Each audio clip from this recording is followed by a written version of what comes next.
Good afternoon, everyone. Welcome back to our third session of the Pandemic Survival Series. I want to thank Harvey Building Products for hosting this. And I'm back with Ed Earl and Paul Sanneman. And as you know, this is changing on a weekly basis. So Nicole, again, thank you for inviting us back. Would you like to say a few words before we get started? Sure. Can you hear me, David? Loud and clear. All right.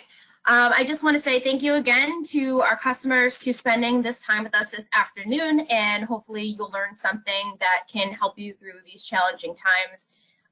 Everybody's obviously going through this unprecedented time, and we're all just kind of trying to do what we can. So we appreciate, David, you and your team taking us through this. So thanks again, and enjoy what you hear. Thank you so much. And so look, I want to remind you, if anything comes up during this program, you'll see our name, email address, and even phone number. So if you think, gosh, Ed, that was a good point, follow up with him. Paul, he says something, and you'll say, Paul, I want to know more. If I do something, please don't hesitate to reach out to us. This is why we're here. Simple background, I'm a former building contractor, over 25 years, been in the industry, and as Nicole just said, unprecedented. I've been through 4 downturns, but nothing quite like this. So Ed, Paul, and I just decided to do this on a weekly basis to share the information that literally is changing weekly. Paul, give a brief introduction to yourself. Well, I've been doing this for 35 years, straight to an old guy. And I've worked with hundreds and hundreds of contractors between, $1 million and 100 million over the years. And there's always been challenges, and I thought I'd seen everything, but I guess not, right? So this is, I sort of find it interesting. You might as well have a good time with it because you're not going to change it. So we've seen a lot of people that are, making lemons out of lemonade, lemons out of lemons. So that's right. It's a challenge, but somebody's going to come out on top. So you got to keep working at it.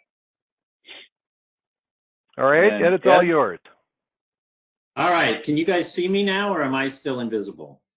You're still invisible, but that's okay. We can hear you. All right. Well, I'm a ghost. So anyway, well, my name is Ed. I run a construction project management company in San Diego, working as an owner's rep, helping homeowners that are building custom homes and high-end remodels. And I also am a business coach and work with these 2 gentlemen here. And I started in commercial construction about 30 years ago and have been in the residential side of things for the last 20 years. Terrific. Shall we go ahead and jump in? Yeah, I think let's do that. All right, Ed, why don't you lead off? Okay. Yeah. Well, this is just basically a review. We like to show this at the beginning of each of the webinars just to give you the idea of why we're doing this. As David said, the information is changing so rapidly, at least every week, if not every day. And so the purpose of these webinars is to really give you real-time information and updates from our construction industry, as well as new resources and aid for contractors, and also to give you a summary of some of the best advice and strategies that we have learned.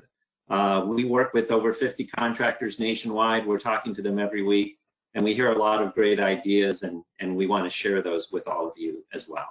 So let's move on and take a quick look at see who can work this week.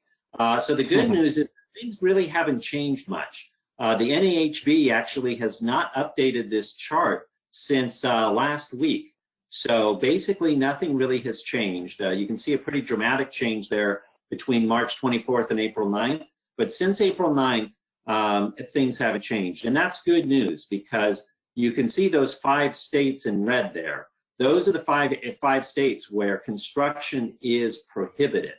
All of the green states have some kind of statewide stay-at-home mandate, but residential construction is considered an essential industry. So in all of the green states, you can still do work as a contractor. And my sense is, from what I'm seeing and hearing, I think that all the states seem to be doing a pretty good job now of learning from New York and really flattening the curve. And so I'm pretty confident that we're not going to see any other states get shut down for construction. So I feel good about that. All right, well, here's once again the CARES Act overview. This is now, we're going into, tomorrow will be 2 weeks since they initiated this program. And the good news is now is it seems like pretty much money is flowing from almost all 4 of these. The COVID-19 Economic Injury Disaster Loan, actually, I don't think we have any of our clients yet have seen any of that. Actually, that's not true. Mike C got $8,000 in his checking account this morning, just out of the blue, and he figured that that's where it had to come from because they didn't give me notice, no emails, no nothing. He went to his business account and there's $8,000 and it wasn't in there yesterday. Wow. Well, that's great. So, and that's as well. It happens. Yeah, the Paycheck Protection Program, that's coming on. I'll give you some more details in a slide in a minute. The direct payments to workers and families, I heard from a couple of people, including my son yesterday, that they got the $1,200 just showed up in their checking account. So the way it was explained to me is that if you filed online and you gave your bank account number and routing number when you filed your taxes, then they already had that information and they sent that $1,200 out. If you filed and you didn't give that information, it still may be another week or 2 before that comes through. And then the unemployment checks in the mail, right? Checks in the checks in the mail. And the unemployment benefits, we've heard from a couple of people as well that's happening now. That's happening. Yeah. Now, is a caveat to this, Ed, before they go, you might as well explain that they, as of today, have run out of money, but they may get more, right? Right. Well, and let's kind of delve into that Exactly. for just at least momentarily. Go ahead, Ed. I'm sorry. So this is an email. That's right. So this is an email that I received a couple of days ago, exactly 2 weeks after I had applied for the Economic Injury Disaster Loan application. This was the first and only acknowledgement that I received, and as far as I know, anyone else received from applying for the EIDL. So many of you have written to us and said, hey, you know, I filled everything out, I got a confirmation number, but I haven't heard anything, I never got an email confirmation. So this email confirmation came through to me a couple of days ago. Hopefully all of you that applied for the EIDL got this notice as well. Now, notice this confirmed what we were suspicious that was going to happen last week, which was the fact of what they said is that to ensure the greatest number of applicants can receive assistance during this challenging time, the amount of your advance will be determined by the number of your employees, right?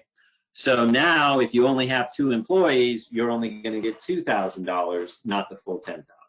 So in this same email, let's move to the next slide. It also included an overview of the 2 different loan programs, the PPL and the EIDL programs. And I think the most important thing to look at here is the forgivability of it. So the PPL is definitely forgivable. The Economic Injury Disaster Loan is only part that's forgivable is that initial advance. So whatever you're getting there initially from anywhere from $1,000 up to $10,000, that is not, that is forgivable. However, I just noticed because I got the paperwork on my PPL loan that that's taken out of the forgivable portion of the PPL loan.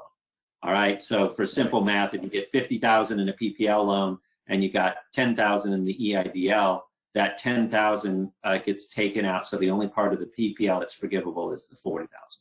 So now we also had a question about, as you may recall from back in the days of the 2008, 2009, when many lenders gave their people that were upside down in their homes mortgage relief. At the end of the year, people were surprised to get a 1099 at the end of the year because that mortgage forgiveness, loan forgiveness, is taxable. And so there was some question about whether these forgivable amount would be taxable. And the answer is no. So that's a little bit of good news. And so actually when they enacted the act, they expressly excluded the forgiveness of small business loans under the payroll protection plan. So now the states are subject to their own interpretation, but since states generally follow federal treatment of debt discharge, they'll be expected to follow suit on that. So hopefully you won't have to pay any taxes on that forgiven loan amount, either from a state or from the federal. Okay, let's give you a quick update on the payroll protection program. So as I said earlier, the money has started to flow. So this is what we've seen so far from our clients. The first one that was funded was actually a week ago yesterday. One of our clients in Arkansas got $212,000. And then Montana hit on Thursday. We had someone get $102,000 from Virginia on Friday. And then a client in Missouri got $160,000 on Monday. So and I had somebody in San Francisco get like $80,000 today. So yeah, it's going to happen. It's happening, as we speak. Yeah, but the key thing is that all of the fundings have been from local banks. So that's really important to note. So Paul, you've got an experience of dealing with Chase, right? What's your experience? I mean, well, what happened is, I think I went to the last thing where I actually went online, applied, had to do a bunch of stuff to get my stuff to fit so I could upload it. And I applied, nothing happened. I finally got them on the phone today after being on, 45-minute wait. And all they could say is, we know nothing. We don't know if it's applied. We have no idea what's going on. And we wish they'd tell us because we get these phone calls, a zillion times a day. We have no clue what's happening. We'll let you know if anything happens. So I don't know if I get money or not because I filled out the loan a week ago and I sent it in, but I've heard nothing since then because it's all online. So I have no idea.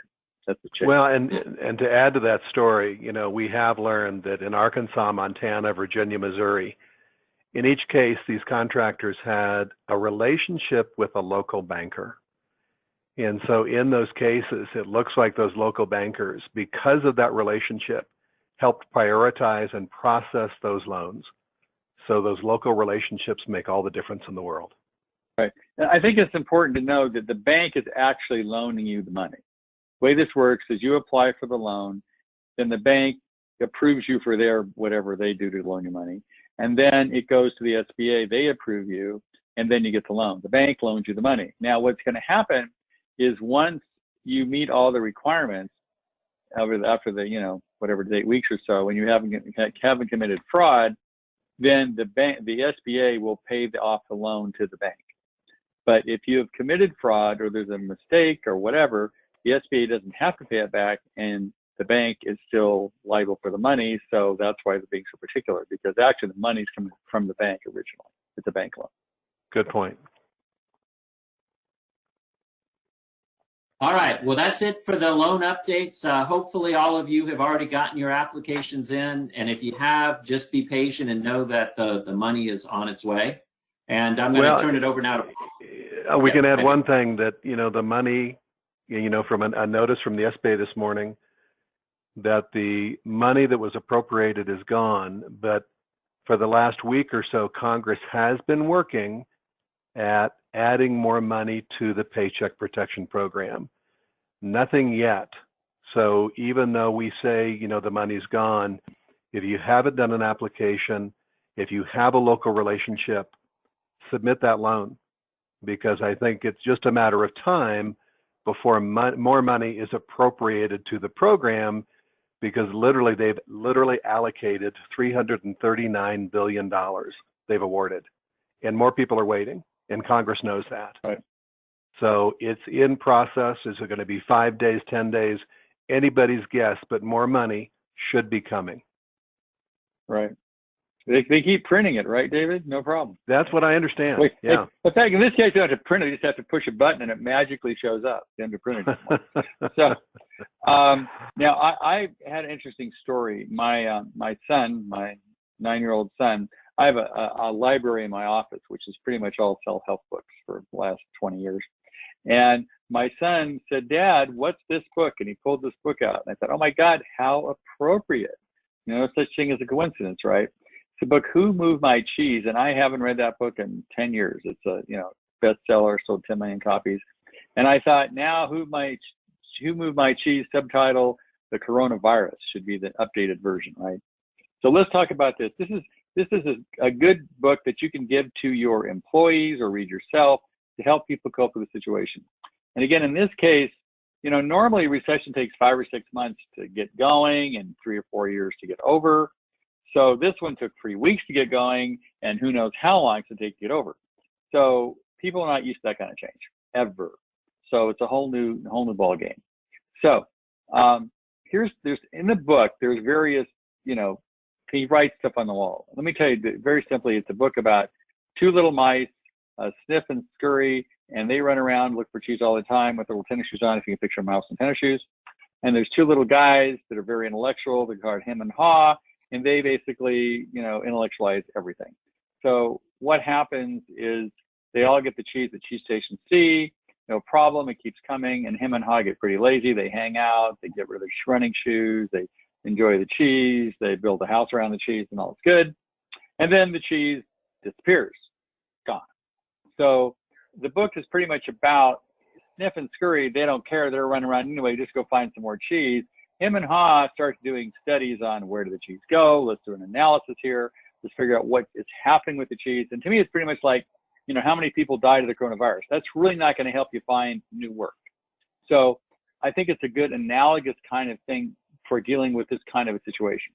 So now, you are afraid, let's see, what you are afraid of is never as bad as what you imagine. The fear that you build up in your mind worse than the situation that fully exists. So we all have been through a lot of stuff that's scary, but it's never really as bad as it seems.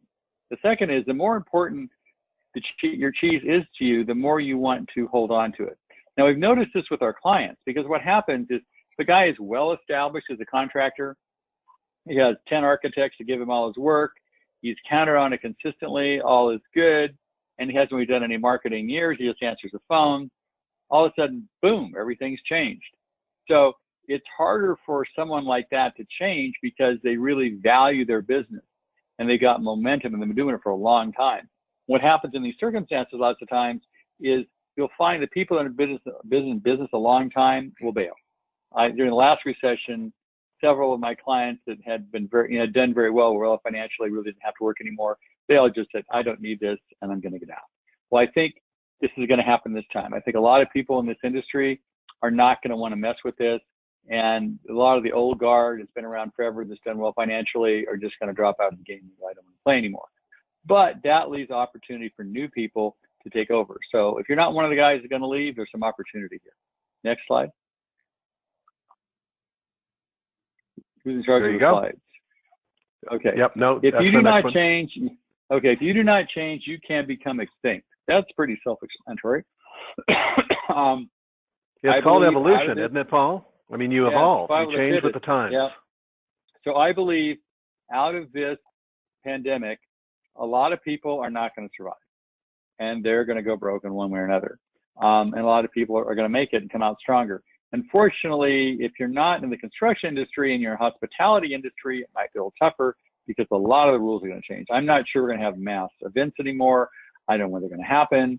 I think maybe shaking hands may be a thing in the past. So a lot of rules are going to change.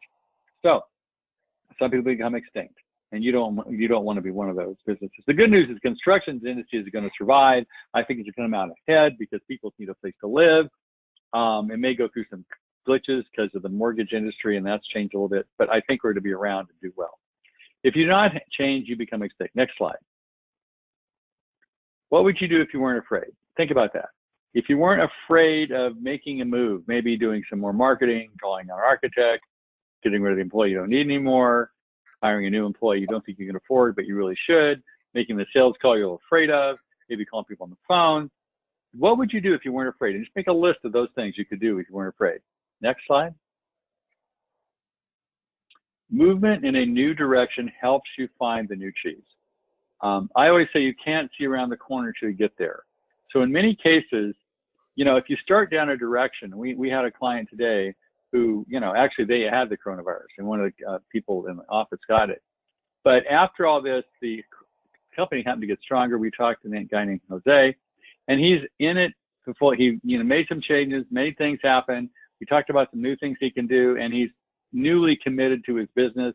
He's going to be around, and he's looking at things like telling architects and other people that send him work that he's in for the long run, the changes he's making, and sort of, post-pandemic way a construction company is going to work. So things are never going to be the same, but if you change, you can become stronger. Next slide. Old beliefs do not lead to new cheese. An example would be, let's say you've been slow at adopting a web-based construction system like Co-Constructor, Builder-Trend, or something. I've got a client who does a lot of business, 20 million, and he still hasn't changed because he's been doing well. Well, if you got to change your beliefs. I mean, we're in the middle of the digital transformation of construction, and it just got a big kick in the butt, so to speak. So you better get on board or you're going to be in trouble. So whether it's using 360 cameras, using, some kind of, web-based system, doing stuff by Zoom calls, get on the train because you might be left behind. Next slide, please. When you see that you can find and enjoy the new cheese, you change course. So this is really important. We could tell this in like I'll say, 2 weeks ago he was depressed, today he was excited. He found a way to change. And so the best thing to do is, rather than being depressed or upset, start looking at some new things you can do, some advantages that are open to you. Like in his case, I said there's a lot of architects where their current girlfriend is not going to be available because she doesn't want to play anymore. And so there's some opportunities there, new ways of doing things. So, if you change, you will succeed a lot better than if you do not. Next. And enjoy the change. Now, I'm going to have David read those because they're too small on my computer to read. So we go through those. Terrific. Or Ed. No, I'm happy to do that. And your last point, Paul, there's energy and movement. And, it's easy sometimes to just kind of collapse or paralyze in saying, what do we do next? And all I'm saying is get moving, everything Paul was just saying, because change happens. So keep moving. Yeah, well, what's going to happen is, let me just read these points, make it simpler. Change happens. They will keep moving the cheese. Number 2, anticipate change. Get ready for the cheese to move. Number 3, monitor change. Smell the cheese often so that you know when it's getting old. Number 4, adapt to change quickly. The quicker you let go of old cheese, the sooner you can enjoy the new cheese. 5, change. Move with the cheese. 6, enjoy change. Savor the adventure and the taste of new cheese. And lastly, be ready to quickly change again and again. They will keep moving the cheese. So I think the point here is, it has been a huge shift in the way the world works and happened in a very short period of time. If you can get excited about the change, you're going to do well. If you get depressed and paralyzed about the change, you probably won't do that well. So again, that's up to you. You need to embrace the change, look for opportunities, and move forward, especially as a leader. Now, Jose said this morning, he said, I realized that I was a leader of this company and everybody was scared. So I'm taking the leadership. I'm saying we're going to stay in business. We're going to do well. That's what we're doing to make the changes. And that's really important because he's the leader of the ship, of the company. So as the captain of your ship, it's up to you to tell everybody and let them know that you're confident and you're going to move forward and you're not going to let this, destroy your business or get rid of their job because everybody's scared. So if you own a company, they're all looking up to you and you better deliver as a leader or it could be trouble later, or trouble now, actually. And not just with employees, but with existing clients, with potential clients. They see you adapting. They see you beginning to use virtual communication tools, moving into using the web-based construction programs, Co-Construct, Buildertrend. I mean, you adapt and people see you moving proactively into the business and continuing to make things happen. Everything's Paul saying. I've actually had some clients that have had their clients call them and say, are you still going to be in business? Yeah. I mean, is this putting you out of business? Because there's sort of I think construction is going to do well, but a lot of people don't know that. And they're, the last economic collapse and when, construction went sideways and people, houses got foreclosed or whatever. So a lot of people, your clients, your referring sources, real estate people, whatever, they need to know that you're going to be in business. In fact, the first person you have to convince is you. I mean, I have the Sandeman 3 rules of selling, which I'm going to go over just really quickly. The first rule is the first sale you have to make is to yourself. If you don't believe it, nobody else will. So you've got to believe in your heart that you're doing the right thing. In this case, that you're going to stay in business, you're going to survive. Secondly, you need to communicate that in the best means possible to the people that matter, because you've got to let them know, whether it's now on the phone as opposed to in person, that you're going to be in business, you're going to stay there. And then you always do what's to the client's benefit as opposed to your own. You do what's best for the client. So as those clients, architects, or realtors, referring sources know that you care about them. That's why calling about the loan is important, that you care about them and you're doing what's in their best interest. That will enhance the relationship you have with people that matter.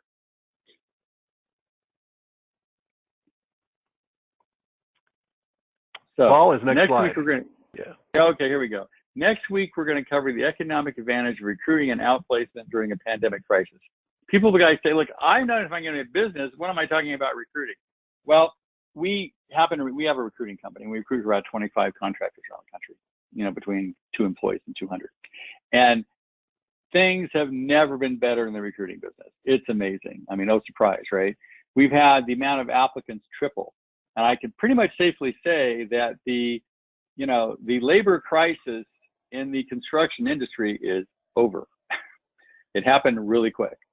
So if you are interested in, doing that, we're going to cover this next week, but it's time to recruit, time to let go of the dead wood. And there's outplacement projects that will actually allow you to get your old employees a new job, maybe with Amazon, who's doing really well. So there's places to outplace employees. So we're going to cover that next week and go into some more detail. But I just want to add something I heard on a national podcast, a construction podcast, and a labor expert was on there, and he was saying, people that are in industries that are going to be impacted long term over this pandemic, people in the hospitality industry, travel industry, those conventions, events, they realize that this is going to impact their industry long term. And so if they've been thinking of doing a career change, they're looking to industries that are going to be stable and long term. And housing is one of those, right? If anything, we're spending more time in our houses, not less. And so housing and residential construction is considered a good industry to transfer into. So what he's predicting is that we're going to see all of this talented labor force that were in other industries now shifting over. So he really sees it as a really terrific and opportune time to take advantage of all of this new talent that's going to be coming into the residential construction industry. Right. And what we'd like to do for you, we have a assessment that we've used for a year or so, and it's amazing. I can know more about you than your mother could take a 45-minute test. So this is a really good assessment to use for outplacement, finding a good place for someone to work, for evaluating current employees, and especially for recruiting people. We've got like a 90% hit rate. So this assessment or something similar to it is really a good tool to find out whether you've got the right candidate or not. And the construction industry has a reputation for just hiring the wrong people because they don't put enough time and energy into it. So what we're going to do is we're going to send everybody on this webinar the opportunity to take this assessment, and then we're going to go over the assessment with you if you'd like. And once you take one of these and you go over it, you'll realize, oh my gosh, I can know all about somebody in 45 minutes. I don't have to wait 3 weeks for them not to work out. So we're going to do that. It's going to cost you anything. Normally it's a charge for this, but it's for free, just so you get an idea of what these kinds of assessments were, how they work. So you all get an email. It'll explain, please click here. You can take the assessment. It takes about 45 minutes. Make sure you don't go to the bathroom, don't watch television, because it's a very sophisticated instrument, and it times how long you take to do a question, whether you're consistent in questions, and that's how it does just an amazing analysis. We'll go over that next week. But if you have the opportunity and you're looking for a tool to help you take advantage of this, new renaissance of recruitment and construction, I would definitely suggest that you take the test and we can go over it with you. We're going to cover it more next week. So we can send that out later today, Paul, or first thing tomorrow morning? We'll send those out so you get a copy. Yeah. All right. We did get a question. Will you recommend apps and tools for small construction companies? We started to do that, so let's elaborate. Let's start with just the integrated construction management programs. Ed, you've used 3 or 4 of them, and then let's segue into some of the virtual communication tools. So Ed, why don't you lead off? Sure, yeah. Even before this pandemic, one of our first recommendations that we would make to a new coaching client that just started with us was to adopt a cloud-based construction management system. So, and it's been, kind of slow over time Paul always calls residential contractors Luddites, which if you don't have a dictionary handy means people that are slow to adopt new technology. And unfortunately, that's many of the people in the residential construction industry. Now, I would just comment really quickly. I've been doing this for 35 years. So I remember trying to convince contractors to buy a cell phone. And they went, it's going to disturb my peace in the truck. And then I went trying to convince contractors you should have a website. And they go, what a waste of time and money. In fact, I remember I'm old enough to where they didn't even want to use email, and they thought email was a fad. So this has gone on. They're traditionally years behind everybody else when it comes to technology. And I think with this current kind of pandemic, they can't wait that long anymore because everything's happening way faster, and you're going to get on board, you're going to be in big trouble. Yeah. So a cloud-based construction management system is really a terrific tool. There's a lot of great cloud-based systems out there. I personally have used CoConstruct, Buildertrend, UDA Construction Online. Some of our clients use Procore. Those are probably the 4 top ones that I would use. And then, it's where the industry is going too. Would you just say, I mean, in 5 years, it's where the progressive companies communicating through a cloud-based platform, it's where the best companies will be. Well, right. I think, David, the way to put it now, it is best practices. You know, Yeah. If you have a construction company doing over $1 million and you do not have a cloud-based system, you're no longer using best practices in the industry. Good. Right. And even now, I would say, you know, when I first started using a cloud-based system and talking to people about it, it was maybe 1 in every 5 or 6 people were using it. Now I'd say it's probably 1 in every 3. Maybe a third of the people are using that. But even if it's that high, the fact is that means that 2/3 of people aren't. And so it's a great competitive advantage when you go and make a presentation to a prospective client. If you have your cloud-based system and you open up your laptop or your tablet and you show them this system and how you're going to be able to, for them to be able to monitor the progress, the schedules, the budgets, and everything related to the system remotely, and you're the only one of the people that they're talking to that's using a cloud-based system, that really sets you apart and gives you a great marketing advantage. And I have lots of examples because I'm a big fan of getting architects and people work because you know where they live and you know their number. And I call the iPad close, and I have a client of mine or ours that I've had for years who took them from, $1 million to 10 million. And the way we did it was he started handing out iPads for brochures. And when you visit an architect or somebody, he would just say, here's my brochure. And he would hand out an iPad, which had, I think it has Procore on it, but it would show an example of how it would work. And people would go, wow. And it really made a difference. And because he was a little guy competing against the big guys, he did not have the track record. The guys he was competing against had built lots of $3 million houses. He hadn't built any. So he had to have some kind of competitive advantage going against the established contractors that had way better track record than him. And we've successfully taken him from $1 million to 10 million, basically with using technology as a competitive edge. So I know it works. Right. And that's, continue with that because of the social distancing, good companies are now communicating through some of these virtual tools. Right. Zoom, Loom, Glide, and let me just tell a personal story about Zoom. You've all been hearing about it. On Easter, we decided to have a virtual Easter dinner, and we had attendees from Lima, Peru, from Germany, New York City, Portland, Oregon, Littleton, Colorado, Denver, Colorado, and Boulder. And for an hour and a half, we shared brunch online. And you're probably doing some of this now, where you can have Zoom team meetings and continue. There's some other things you've done, Ed, with Zoom. Share some of those. Well, yes. I would like to share just a fun coincidence. My son, who is 9 years old, is now going to Zoom birthday parties. Because he now knows how to schedule a meeting on Google, Hangouts. And so besides doing school when he's 9 years old, because we're in, we normally live in Hawaii, we're in Palm Springs right now. So he's doing, he's now how to schedule meetings. with his friends. He's doing those, but they're having Zoom birthday parties. A friend of mine had a Zoom, not personally, a Zoom funeral, which I thought was interesting. Zoom services. So there's some very interesting things happening. And then personally, I have some college buddies I've hung out with for a lot of times. And, you know, we all got together. One of my friend's parents died and we started meeting each other. But what happened recently with this is we had 2 or 3 of us would meet. But now, since we're doing this, we send an email to our college buddies. And now we're getting 10 people on a regular basis, once a week, to meet and sort of go over the good old days. And it happens every week. And this whole pandemic started it because we would not have done it without it. Yeah.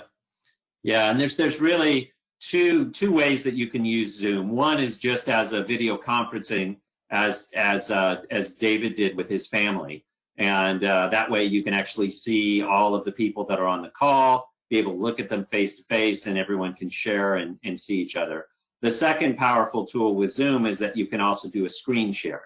So much like this webinar that you're looking at right now, where you can see us as well as the slides that we're presenting, you can do the same thing in Zoom. And so what that now allows you to do is you can make proposals to your clients and still have that face-to-face interaction. You know, before this happened, we would always tell our clients, look, every presentation you should do in person. If you don't want the job, then don't present it in person. Go ahead and email it to them. But if it's a job you really want, you need to do it in person. And that really hasn't changed now. It's just that you're going to do it face-to-face through Zoom rather than across from each other. And we have clients that are closing deals as we speak, construction deals, where they're presenting it on Zoom or something like that, and they're getting to DocuSign the agreement, you know, email the money, and they're starting without ever actually meeting the person. I listed my house in Hawaii, and my agent said the last 2 houses she sold, she never saw the person. Everything was virtual. And that's why I'm doing a Matterport photo of my house, because you want to make sure that people can tour the house without being there. So this is, you know, contagious. In fact, the guy that owns Zoom, I think his net worth went up 7.8 billion in the last 4 weeks. So some people are doing well. Yeah. So and I was just going to say, you bring up a point, which is when a potential client says, can we just wait? So, you know, for the last 2 years, there's been a backlog in work, and simply because there's been more work than there have been people. Well, we're setting up something similar because this crisis will pass. And if you've got clients saying, can we wait? And it's 3 months, 4 months, what's being created is a backlog potentially of projects. So when you have 4 clients say, can we get started? Now you can't do anything because of that backlog until next fall. Can you virtually, with their permission, begin to work on the plans, refine the plans, make selections? You can do this online and do this with people. Every selection, you know, there's a link you can access online through suppliers. Yeah, as Ed just mentioned, you can do plans review. And getting people to a starting point where when you say when safe and when appropriate, you can be at the front of the line. So these tools, you continue to work with people, moving them forward. And also, we are seeing a lot of our clients that are calling the building inspection departments and saying, look, can you do a virtual inspection? In fact, one of my clients the other day, and he had a virtual inspection, I guess, of his lab, and he used an iPhone to do it. He said, I've got a virtual because I never would have passed if they had showed up, because he didn't show the whole thing, but he still got passed. He said, I'm going to do it all right, but it was a good thing. So, and sometimes you have to request it, but a lot of our clients around the country are requesting virtual inspections and getting them. So that is an option that is out there. We wouldn't have been there, you know, 2 months. Right. Right. Yeah. And we're going to actually talk next week. One of our subjects is going to be more specifically about the digital transformation of the construction industry. And we'll talk about some other applications, including Matterport and a 360 camera. And so I'll wait to discuss those until next week when we have some slides prepared. But one other last thing I want to mention as far as an app that I think is really great that many people don't know about is called Loom. So it's like Zoom, but it's with an L instead of a Z. It's much like Zoom, but it's really more for one-to-one communication. So what it does is it allows you to record a message that, like an email message, but it's a recorded version of it. So instead of typing a long email, you can actually just, you go into Loom and hit record, and you can record a face-to-face message that your client, your employee, whoever you're sending this to will be able to watch. And also, so it's like a video email? Is that like a video email kind of thing? Video email, exactly right. And if you or have a video voice message or video voicemail, right? I guess. Right, exactly. Yeah, yeah. It's kind of like more like a video email because you send it through an email, and so they'll get an email, and it's just a link to that video. And if you want to show them something and do a screen share like you can do with Zoom, you can also do that with Loom. So it'll actually video record your screen, and then it'll have you in a little bubble next to it so they can see you while you're explaining whatever it is that you want to explain on your screen, whether it's a quote or a proposal or maybe something you want to show. So an example, Ed, if I wanted to, for example, had a list of my past clients, and I was going to send them an email that just let them know what I was doing, let them know we had some kind of offer, like, $500 for design proposal, whatever. Rather than just sending them an email, I could send them an email with Loom, and I could do a little, 3-minute presentation of what I was going to do in a video. So it would separate me from all the other emails if they clicked on it, listened to it, right? Correct. Exactly. Yep. And another great advantage of Loom too is it notifies you when they watch the video. So you can be notified when someone watches the video, so you know for sure that they actually got your message and they actually watched it. It also is going to separate you from everybody else, because I have personally never got a Loom video, and I get 200 emails a day. So I'm sure if I got one, I'd make some impression. So if you took the advantage now and send it to your clients, right? And you would watch it from beginning to end, wouldn't you, Paul? I would, because I never got one before. I go, this is cool. Yeah. So there's an opportunity using technology to help market to your clients. This is one of them. Yeah. And also, and we mentioned this in an earlier webinar, but it just seems, and I still see that yesterday, I had so many more emails hit my inbox yesterday. And so many of them are, COVID-19 update, what we're doing for our clients, blah, blah, blah, blah, blah. I just feel like everyone is just inundated with emails. And so this is another great way that you can set yourself apart and be able to distinguish yourself by video email. Oh, you're breaking up on us, Ed. Oh, I think we lost him. Oh, well. That's okay. All right. You can take over, David. I think he's something went virtual on you, Ed. Technology is great when it works. So let's keep going here. And so we wanted a simple summary, and we brought this up before. It's good to stay informed of what's going on, but if you watch the news, I think you need to mute Ed. Let me go ahead and do that. Staff. Sorry, Ed. Had to put you on mute. So, and Paul, feel free to comment here. But if you watch the news, it's terribly depressing because the sky's falling, and you understand that the old adage, "If it bleeds, it leads." And so they're highlighting these things, and understand that TV stations get paid advertising rates based on viewership. So they're going to promote whatever they can to raise viewership. So all we're saying is, go ahead. The purpose of media is to make money, not to keep people informed. And some people lose sight of that. Okay. So, they're printing out there because they want you to watch and want you to stay informed, and they want to sell advertising. It wasn't built to inform anybody at this point. It's just built to sell stuff. So when you listen to the media, they're going to do whatever they can to get you engaged and enraged, or whatever the heck it takes.